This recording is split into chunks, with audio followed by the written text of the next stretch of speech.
Good morning po sa lahat ng mga ating taga-subaybay. Nandito po kami sa Alpanar.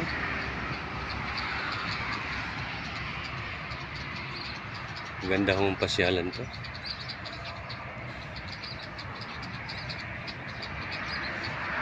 Sa ilalim po kami ng dates. Kung ikaw isang OFW, alam mo kung anong puno ito.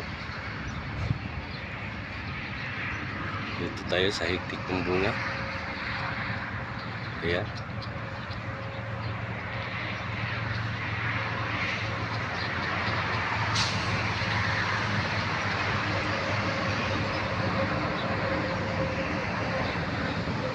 Maraming puno po dito. Kabilang itong highway.